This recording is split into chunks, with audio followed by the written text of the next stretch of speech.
Hey everyone, here we are again with some My Hero Academia episode reviews. It's been about a year since Season 4 ended, and 3 weeks since I wrapped up my reviews of it, so thankfully, it is still a little fresh in my mind from where it left off. So before hopping into the bulk of this, let's go over what this episode actually is. As I discussed in my What to Expect from Season 5 video from last week, this is just your standard, here's all of the main characters and their quirks recap episode. Now I think a little bit of information got misconstrued, because this definitely still appears to be episode 1 instead of episode 0, meaning it more than likely will be taking up one of the 25 episodes this season, which is a shame, but not the end of the world by any means. So that cleared up, let's get into it. We start off the episode with class beginning for the 1A students. Kaminari begins to pop off with Kirishima about how cool Endeavor was during his fight with the High and Nomu. This is then preceded by a fairly lengthy flashback to the ending of that fight. While this might be an anime original episode and mostly focuses on reintroducing the audience to the class, it still needs to be used as a device to recap us all on what happened in the story last. Kirishima mentions how manly Endeavor was, and that's met with a comment from Ojiro of, as expected from the #1 hero. Being that phrasing was always used for All Might. It's just so jarring to hear that be said about anyone but him, really showing that the world has indeed begun to move forward with him no longer being the symbol of peace. Oh, and the comment that follows that conversation up is Invisible Girl really being horny on main for Hawks. But at the same time, where's the lie though? In the next scene, we get Todoroki entering the classroom with Deku and classmates asking how his father is. Mineta, who never really shows how to read the room, talks directly to Shoto about being proud of his father. I mean, I guess he wouldn't know the full situation like Midoriya does, but Endeavor has clearly always been a soft spot for him, so like, come on man. Anyhow, Todoroki does agree that even he can be proud of his father, though still with a little bit of reluctance. Enter Eraserhead with a speech about how all but 2 of them have licenses to act as heroes in an official capacity, and to not forget who they are and what responsibilities are now on their shoulders, and to keep them on their toes. Class is going to be kicked up a notch. The first of those notches being an emergency drill, with the emergency being villains infiltrating UA High.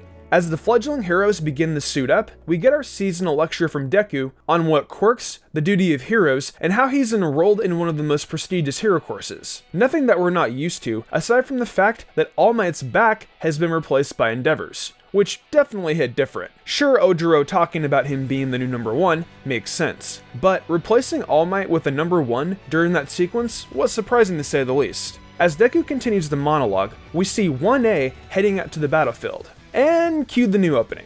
Now, some brief opinions on that. I think it's a pretty solid song, and it'll probably grow on me over time. However, I think it was severely lacking in the visuals department. I don't think we particularly needed anything flashy, but it was just kind of boring to look at, for the most part anyways. Can't deny that All Might and Midnight were pretty cute. The panning shot of the predecessors was cool, and more airy is always a healthy amount of chicken soup for your soul. Moving on, we get the title card, All Hands on Deck, Class 1A, and the new style for that is pretty appealing. The only information the heroes receive is that the villains have infiltrated Ground Beta, so they swiftly begin their reconnaissance with Koda, Jiro, and Shoji.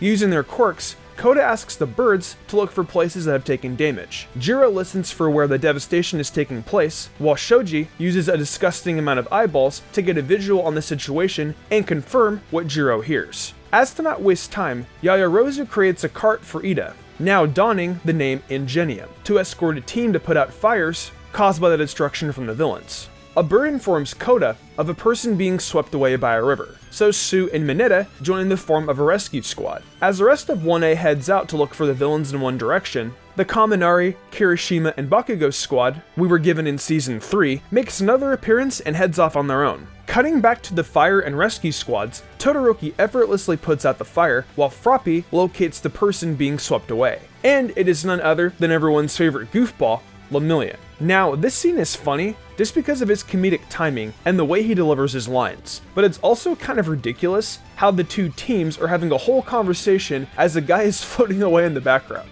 I know the dialogue is for the audience's sake, and that in the My Hero world, they'd be rescuing him instantly, but it's still just pretty silly to me. Back to the action, they notice a bridge in the distance is also collapsing, so to take care of both problems at once, Sato and Tokoyami yeet both Mineta and Froppy so they can make the save as quick as possible. Now we know that Froppy has always been pretty impressive, but I was pleasantly surprised that Mineta was able to pop off those balls and hit the collapsing bridge with stunning accuracy. Good on you, Grape Juice. Speeding things up here, we see the other teams use impressive teamwork to put out another fire, but there's no time for them to celebrate as they finally meet both the villains of this drill, Hado and Amajiki of UA's Big 3. In classic Sun Eater fashion, he can't handle the pressure of dealing with people and starts to head home. But not before Hado reminds him that he needs to stay put and play his part. While acting as a villain himself, she fires off a massive energy wave, easily smashing the ice wall Todoroki created, sending shockwaves that end up knocking Togata off the bridge, which assures he's there to be a nuisance that keeps some of the heroes busy with him.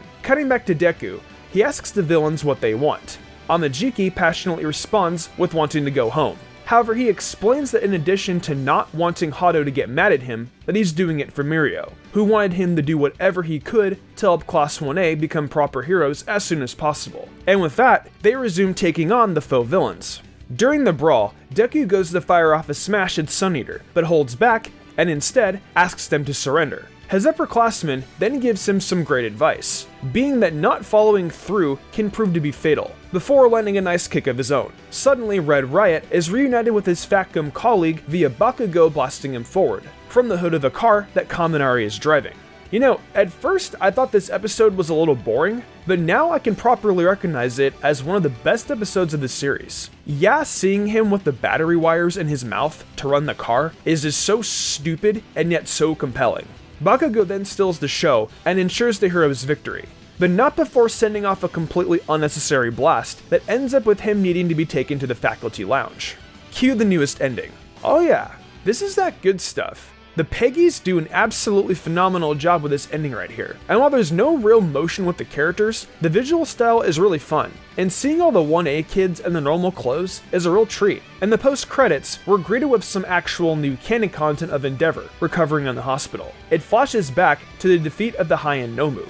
Before he can collapse to the ground, Hawks is there to lift him up. Hawks draws comparison between the pose he struck and All Might's, but Endeavor points out that it's different because of the fact that he uses a different arm. As Hawks tries to give him credit for his victory, Endeavor gives himself 0 points, because of it being a bad start for him, trying to prove to society that he's an indisputably reliable #1 hero. Then, out from the smoke, Dabi introduces himself to Endeavor, just before the flashback ends. As the music continues to build up and get more intense, we cut to Hawks meeting up with Dabi, and the episode ends. All I can say is, wow.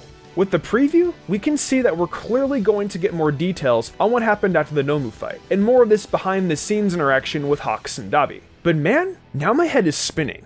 The #2 hero seems to be working with one of the series' biggest villains. That is not something I expected.